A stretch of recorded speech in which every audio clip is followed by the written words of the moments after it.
दर्शक मित्रों नमस्ते। मैं doctor Sudhir Shah advocate visa window Hindi series part 14 में आप सबका स्वागत करता हूं। दर्शक मित्रों, आपको पता ही है कि मैं करीबन 25 साल से यूएसए और कनाडा के इमिग्रेशन के बारे में आप सबको जानकारी देता हूं। इमिग्रेशन की दुनिया यह शीर्षक के नीचे YouTube पे हमने 75 एपिसोड्स अपलोड किए हैं, जिसमें अमेरिका के अलग अलग वीज़ा के बारे में नाटकीय ढंग से इंटरेस्टिंग रीत से जानकारी दी गई है। वीज़ा विंडो सीरीज में भी अंग्रेजी में 20-22 एपिसोड किए और ये हिंदी का 14वां एपिसोड है। और इसके अंदर भी हमने आपको अमेरिका के वीज़ा के लिए जानकारी दी है। ये सब जानकारी हमने आपको निःशुल्क दी है। और वीज़ा विंडो हिंदी सीरीज़ में मैं आपको यूएसए इमिग्रेशन के बारे में संपूर्ण जानकारी दूंगा।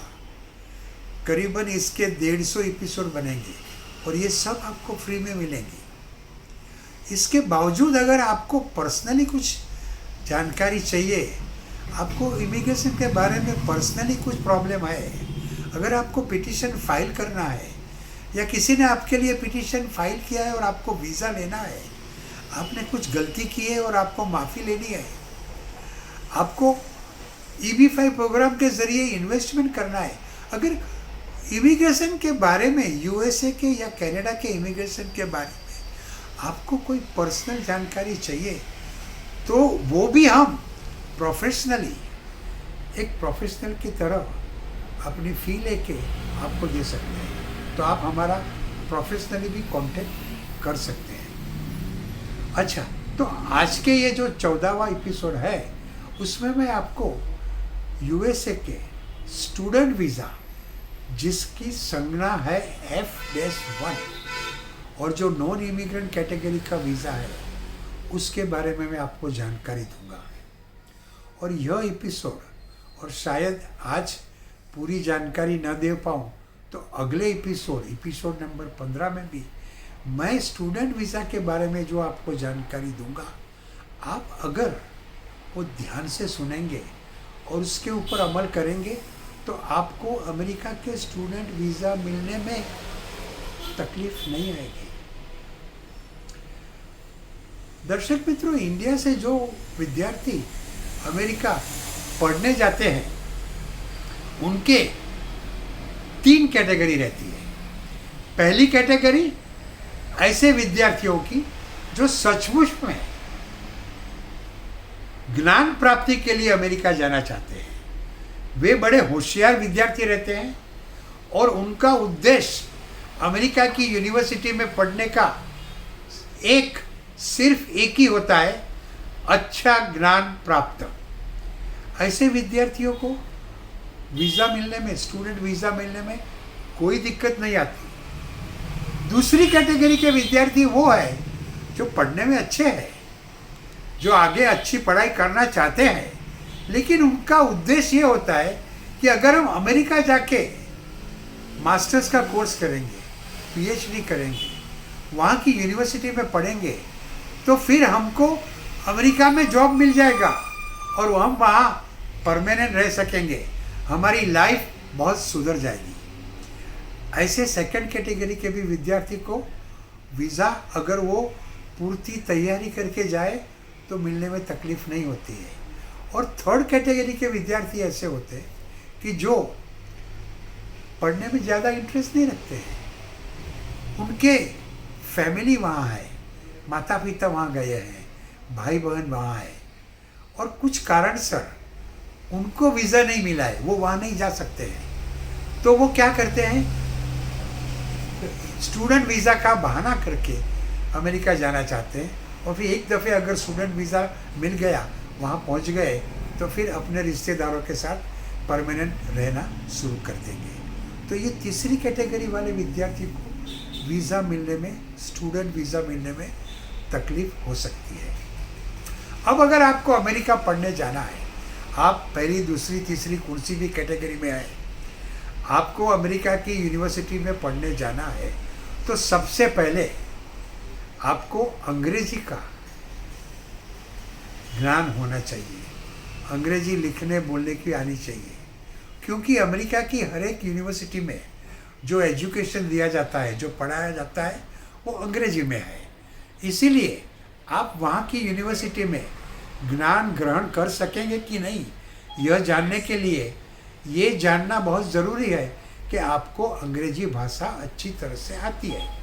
और इसके लिए आपको टॉफेल या आइल्स की परीक्षा देनी होती है। ज़्यादातर इंडियन स्टूडेंट्स आइल्स पसंद करते हैं, क्योंकि टॉफेल की कंपैरिजन में आइल्स की परीक्षा थोड़ी कम डिफ़िकल्ट है, कम कठिन है।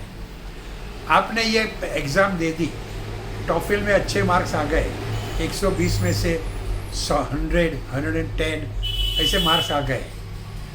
आइल्स की परीक्षा दी, उसमें आपको 9 में से 7, 7.5, 8 बैंड्स आ गए, बहुत अच्छा है। फिर आपको अमेरिका की यूनिवर्सिटी सिलेक्ट करनी पड़ेगी। आपको जो विषय में वहाँ जाके पढ़ना है, वो विषय में कौन सी यूनिवर्सिटी अच्छी है, वो आपको सिलेक्ट करनी होगी। आपको कम से कम 7 यूनिवर्सिटी सिलेक्ट करनी चाहिए, और वो भी टॉप ग्रेड की, मीडियम ग्रेड की और लोअर ग्रेड की। और ये यूनिवर्सिटी सब एक ही स्टेट में नहीं होनी चाहिए, अलग अलग स्टेट में होनी चाहिए, क्योंकि अगर एक ही स्टेट की यूनिवर्सिटी में आप एडमिशन की अर्जी करते हैं तो कॉन्सुलर ऑफिसर को ऐसा लगेगा कि आपका वहाँ कोई रिश्तेदार है, इसीलिए आप वो स्टेट में जाने की सोच रहे हैं।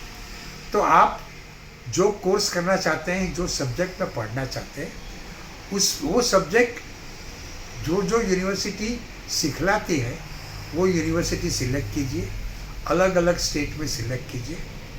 फिर आप वो यूनिवर्सिटी में क्यों जाना चाहते हैं, वही यूनिवर्सिटी आपने क्यों सिलेक्ट की है,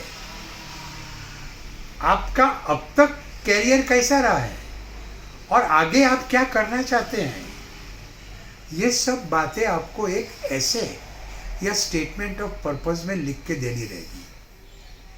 आपके प्रोफेसर्स, आपके शहर के जाने माने व्यक्ति, ऐसे 5-10 व्यक्तियों के रिकमेंडेशन लेटर भी आपको लेने चाहिए, जो बताए कि फलाना फलाना स्टूडेंट को मैं जानता हूँ, वो पढ़ने में अच्छा है, उसका इरादा अमेरिका में ये पढ़ने का है, और आप उसको एडमिशन दो, ऐसे में रेकमेंड करते हैं। तो ऐसे आपको रिकमेंडेशन लेटर लेने पड़ेंगे। फिर वो यूनिवर्सिटी की जो फीस है, और अमेरिका में 2 साल, 3 साल या 4 साल रह के पढ़ने का जो खर्चा आएगा, रहने का, खाने पीने का, वो पैसे आपके पास है, वो भी आपको दिखाना पड़ेगा। तो ये सब तैयारी आपको करनी पड़ेगी, और फिर अर्जी करनी पड़ेगी। यूनिवर्सिटी ने आपको एडमिशन दिया तो वो आपको फॉर्म I-20 भेजेगी। वो एडमिशन मिला, I-20 मिला, फिर आपको क्या करना चाहिए, मैं आपको नेक्स्ट टाइम में एपिसोड नंबर 15 में दिखाऊंगा, 15 में बताऊंगा। तो देखते रहिए वीज़ा विंडो हिंदी सीरीज। नमस्ते। और एक चीज़ ध्यान रखिए, अगर आपको US के वीज़ा के बारे में, कनाडा के वीज़ा के बारे में कोई दिक्कत है तो टेंशन मत लेना, मैं हूं ना। जय हिंद।